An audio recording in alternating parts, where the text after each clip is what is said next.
भारत के अंदरूनी हिस्से में हरी भरी खेतों के बीच एक छोटा सा गांव था, कल्याणपुर। इस गांव में मिट्टी की छत वाले घर थे और जिंदा दिल लोगों की मिली जुली संस्कृति।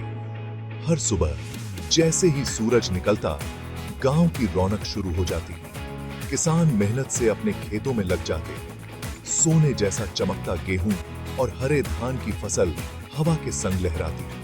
औरतें नदी के पास कपड़े धोती, गपशप करती और उनकी हंसी पंछियों की चहचहाहट से मिल जाती। इन्हीं लोगों में थी अदिति, एक छोटी बच्ची जिसके सपने बड़े थे। अदिति को पढ़ने का शौक था, नए नए ज्ञान की तलाश थी। उसके पिता, एक सीधा साधा किसान, हमेशा उसका हौसला बढ़ाते। एक दिन गांव में आए शिक्षक श्री राव ज्ञान का एक नया संसार लेकर। उन्होंने मंदिर में एक छोटा सा स्कूल खोला और अदिति ने झट से उसमें दाखिला ले लिया। रोज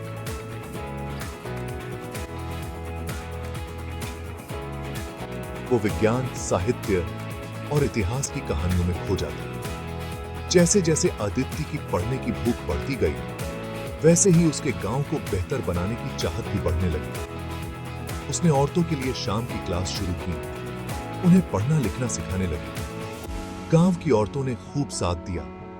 जो औरतें घर की चारदीवारी में कैद थीं, अब वो अपनी आवाज ढूंढने लगी, अपने सपनों को पूरा करने लगी। लेकिन जिंदगी में चुनौतियां भी तो आती हैं। गांव को भयंकर सूखे का सामना करना पड़ा। फसलें बर्बाद होने लगी, लोगों की रोजी रोटी पर खतरा मंडराने लगा। अदिति को अपनी क्लास में पढ़े हुए सबक याद आ गए। उसने श्री राव से बात की और मिलकर उन्होंने बारिश का पानी इकट्ठा करने और एक तालाब बनाने की सोची। गांव वालों के साथ मिलकर उन्होंने धूप में जी तोड़ मेहनत की। हफ्ते बीत गए, लेकिन अदिति का हौसला कभी नहीं टूटा। आखिरकार तालाब बनकर तैयार हुआ और बारिश होते ही वो पानी से भर गया। गांव में खुशी की लहर दौड़ गई। खेतों में गूंजने लगी लोगों की हंसी। साल दर साल कल्याणपुर बदलता गया। स्कूल बढ़ा, औरतें गांव की तरक्की में बढ़ चढ़कर हिस्सा लेने लगी। किसान खेती के नए और टिकाऊ तरीके अपनाने लगे। अदिति, अब एक जवान लड़की, गांव के लिए उम्मीद की किरण बन चुकी थी। उसकी कहानी कल्याणपुर से आगे निकली और दूसरे गांवों को भी पढ़ाई और नएपन को अपनाने के लिए प्रेरित करने लगी।